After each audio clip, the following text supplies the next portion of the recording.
নমস্কার বন্ধুরা, প্রথমে সকলকে স্বাগত জানাই আমার ইউটিউব চ্যানেল এডুকেশন অ্যান্ড দেবশ্রীতে।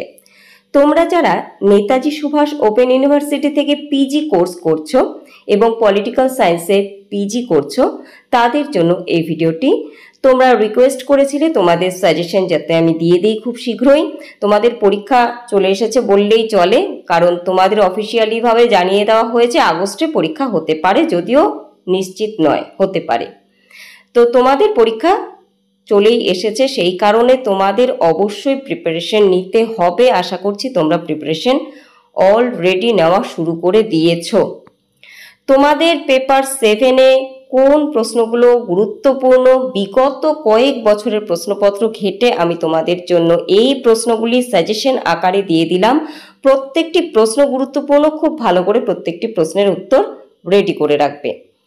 প্রথমে রয়েছে 7 নম্বরের প্রশ্ন। দেখো, 7 নম্বরের জন্য তোমাদের 4টি প্রশ্নের উত্তর লিখতে হয়। কোন প্রশ্নগুলো অবশ্যই করে রাখবে, তার মধ্যে রয়েছে ইউনিট ভেটো সিস্টেম, মাহানের সামুদ্রিক ভূ রাজনীতি, স্কিমা, বিদেশ নীতি বিশ্লেষণে স্পাইডারের সিদ্ধান্ত গ্রহণ বক্তব্য, NAFTA নাফটা, আন্তর্জাতিক সম্পর্কে মার্ক্সীয় তত্ত্ব, ইউরোপীয় ইউনিয়ন, প্রিন্সটন প্রজেক্ট, ব্যবস্থা একটি বর্ণনা অথবা গুডম্যান ব্যবস্থার কত রকম বর্ণনা করেছেন সেই বিষয়ে আলোচনা করো।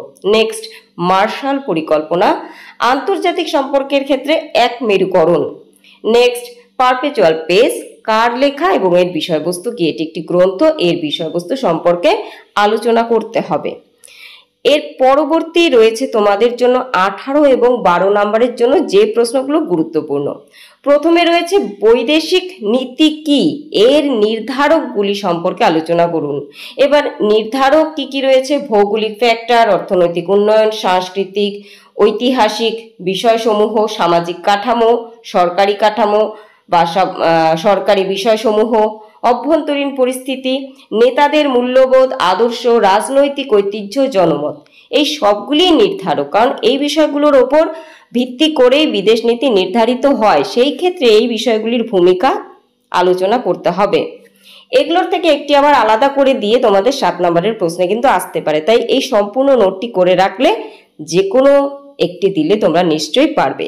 নেক্সট কোয়েশ্চেন, আন্তর্জাতিক সম্পর্কের ক্ষেত্রে উত্তর আধুনিকতাবাদ এবং উত্তর কাঠামোবাদ সম্পর্কে আলোচনা করুন, অথবা দিতে পারে উভয়ের তুলনা করুন। নেক্সট, ভারতে পররাষ্ট্রনীতি নির্ধারণে সিদ্ধান্ত গ্রহণ কাঠামো অথবা ভারতে পররাষ্ট্রনীতি নির্ধারণে চাপ সৃষ্টিকারী গোষ্ঠীর ভূমিকা আলোচনা করুন। নেক্সট, পররাষ্ট্রনীতির সংজ্ঞা, উদ্দেশ্য, লক্ষ্য নির্ধারক সম্পর্কে আলোচনা করুন।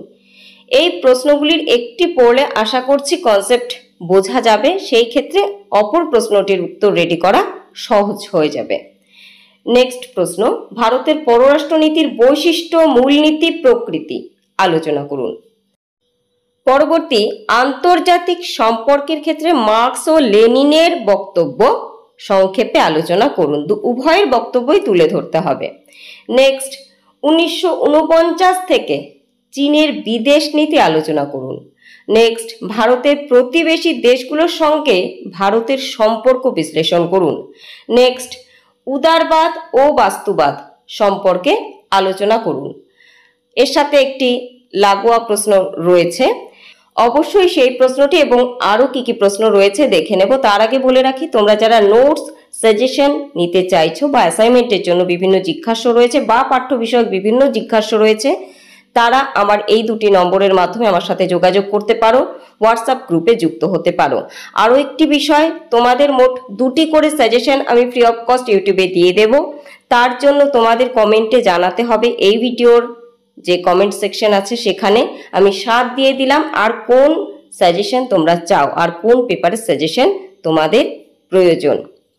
এবার চলে যাচ্ছি পরবর্তী যে বিষয়টি রয়েছে বা অংশটি রয়েছে সেখানে।